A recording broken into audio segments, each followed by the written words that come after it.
Cycling ಮಾಡುತ್ತಿದ್ದ ವ್ಯಕ್ತಿಯ ಮೇಲೆ ಕಾಡಾನೆ ದಾಳಿ ಮಾಡಿದ ಘಟನೆ ಕೊಡಗು ಜಿಲ್ಲೆಯಲ್ಲಿ ನಡೆದಿದೆ. ಪೊನ್ನಂಪೇಟೆ ತಾಲೂಕಿನ ಬಾಳೆಲೆ ಸಮೀಪ ಪೊನ್ನಂ ಸಂತೆ ರಸ್ತೆಯಲ್ಲಿ ಆನೆ ದಾಳಿ ಮಾಡಿದೆ. ಬೆಳಗ್ಗೆ ಕೋಣನಕಟ್ಟೆಯ ನಿವಾಸಿ ಅಜಯ್ ಎಂಬವರು ಸೈಕ್ಲಿಂಗ್ ಮಾಡುತ್ತಿರುವಾಗ ಆನೆ ದಾಳಿ ನಡೆಸಿದೆ. ಅಜಯ್ ಪ್ರಾಣಾಪಾಯದಿಂದ ಪಾರಾಗಿದ್ದು ಸೈಕಲ್ ಸಂಪೂರ್ಣವಾಗಿ ನಜ್ಜುಗುಜ್ಜಾಗಿದೆ. ಕೊಡಗಿನಲ್ಲಿ ಕಾಡಾನೆಗಳ ದಾಳಿ ಮಿತಿಮೀರಿದೆ. ಕಾಡಾನೆಗಳ ಹಾವಳಿ ತಡೆಗಟ್ಟುವಲ್ಲಿ ಸರ್ಕಾರ, ಜನಪ್ರತಿನಿಧಿಗಳು ನಿರ್ಲಕ್ಷ್ಯ ವಹಿಸಿದ್ದಾರೆ ಅಂತ ಜನರು ಆಕ್ರೋಶ ವ್ಯಕ್ತಪಡಿಸಿದ್ದಾರೆ.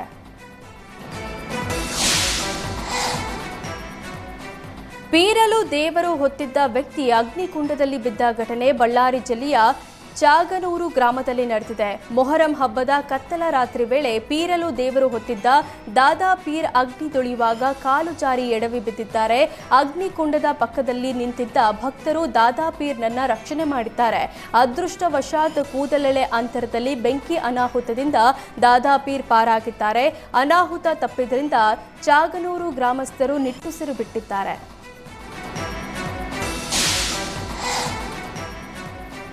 ಅಬ್ಬರದ ಮಳೆಯಿಂದ ಉತ್ತರ ಕನ್ನಡ ಜಿಲ್ಲೆಯ ಅಂಕೋಲಾ ತಾಲೂಕಿನ ವಿಭೂತಿ ಫಾಲ್ಸ್ ಜೀವ ಕಳೆ ಪಡೆದಿದೆ.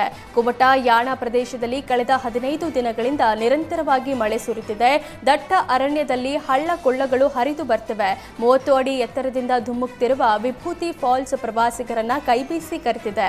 ಮುಖ್ಯ ರಸ್ತೆಯಿಂದ 1 ಕಿಲೋಮೀಟರ್ ಕಾಲ್ನಡಿಗೆ ದೂರದಲ್ಲಿ ಅರಣ್ಯದಲ್ಲಿರುವ ವಿಭೂತಿ ಫಾಲ್ಸ್ ನೋಡುಗರ ನಿಬ್ಬೆರಗಾಗ್ತಿದೆ.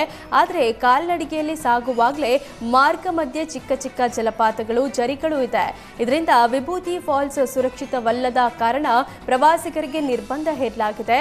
ಹೀಗಾಗಿ ಅತ್ಯಾಕರ್ಷಣೀಯ ಪ್ರವಾಸಿ ತಾಣವನ್ನು ಅಭಿವೃದ್ಧಿಪಡಿಸಿ ಸುರಕ್ಷತೆ ಕ್ರಮಗಳನ್ನು ವಹಿಸಿ ಪ್ರವಾಸಿಗರಿಗೆ ಅನುವು ಮಾಡಿಕೊಡುವಂತೆ ಸ್ಥಳೀಯರು ಆಗ್ರಹಿಸಿದ್ದಾರೆ. ಉಡುಪಿ ಜಿಲ್ಲೆಯ ಜಲಪಾತಗಳಿಗೆ ನಿರಂತರ ಮಳೆಯಿಂದ ಮತ್ತೆ ಜೀವಕಳೆ ಬಂದಿದೆ. ಆದರೆ ಮಳೆಗಾಲ ಜೋರಾಗ್ತಿದ್ದಂತೆ ಜಲಪಾತಗಳಿಗೆ ನಿರ್ಬಂಧ ಹೇರಲಾಗಿದೆ. ಜಿಲ್ಲೆಯಲ್ಲಿರುವ 60ಕ್ಕೂ ಅಧಿಕ ಜಲಪಾತಗಳು ಮೈದುಂಬಿ ಹಾಲಿನ ನೊರೆಯ ರೀತಿಯಲ್ಲಿ ಭೋರ್ಗರಿತಿದೆ. ಜಿಲ್ಲೆಯಲ್ಲಿರುವ ದೊಡ್ಡ ಜಲಪಾತಗಳೊಂದಿಗೆ ಸಣ್ಣ ಜಲಪಾತಗಳು ರಮಣೀಯವಾಗಿ ಕಣ್ಮನ ಸೆಳೆಯುತ್ತಿದೆ. ಕುಂದಾಪುರ ತಾಲೂಕಿನ ಹೊಸಂಗಡಿ ಭಾಗದಲ್ಲಿರುವ ಕೆರೆಬೈಲು ಫಾಲ್ಸ್ಗೆ ಜೀವಕಳೆ ಬಂದಿದೆ.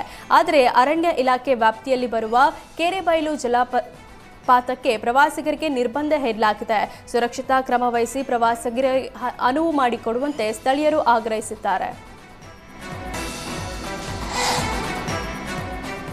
ಮಹಾರಾಷ್ಟ್ರದ ಘಟ್ಟ ಪ್ರದೇಶಗಳಲ್ಲಿ ಮಳೆ ಅಬ್ಬರ ಮುಂದುವರೆದಿದೆ. ಹೀಗಾಗಿ ಕೃಷ್ಣಾ ನದಿ ನೀರಿನ ಒಳಹರಿವು ಹೆಚ್ಚಳವಾಗ್ತಾನೇ ಇದೆ. ಕೃಷ್ಣಾ ನದಿ ಅಪಾಯ ಮಟ್ಟ ಮೀರಿ ಹರಿತಿದೆ. ಬೆಳಗಾವಿ ಜಿಲ್ಲೆಯ ಚಿಕ್ಕೋಡಿ ತಾಲೂಕಿನ ಕಲ್ಲೋಳ ಗ್ರಾಮದ ದತ್ತ ಮಂದಿರ ಜಲಾವೃತವಾಗಿದೆ. ಮಹಾರಾಷ್ಟ್ರದ ಜಲಾಶಯಗಳು ಭರ್ತಿ ಹಂತಕ್ಕೆ ತಲುಪಿದೆ. ರಾಧಾನಗರ ಜಲಾಶಯದಿಂದ ವಿದ್ಯುತ್ ಘಟಕದ ಮೂಲಕ ನದಿಗೆ 2500 ಕ್ಯೂಸೆಕ್ ನೀರು ಬಿಡುಗಡೆ ಮಾಡಲಾಗಿದೆ. ಕೃಷ್ಣಾ ನದಿಯಲ್ಲಿ 1,10,000 ಕ್ಯೂಸೆಕ್ ಒಳಹರಿವು ಹೆಚ್ಚಿದೆ. ಇತ್ತ 105 ಟಿಎಂಸಿ ಸಾಮರ್ಥ್ಯದ ಕೊಯ್ನಾ ಜಲಾಶಯ ಕೂಡ 80 ಟಿಎಂಸಿ ಭರ್ತಿಯಾಗಿದೆ. ಇದರಿಂದ ಕೃಷ್ಣಾ ನದಿ ತೀರದಲ್ಲಿ ಪ್ರವಾಹ ಭೀತಿ ಶುರುವಾಗಿದೆ.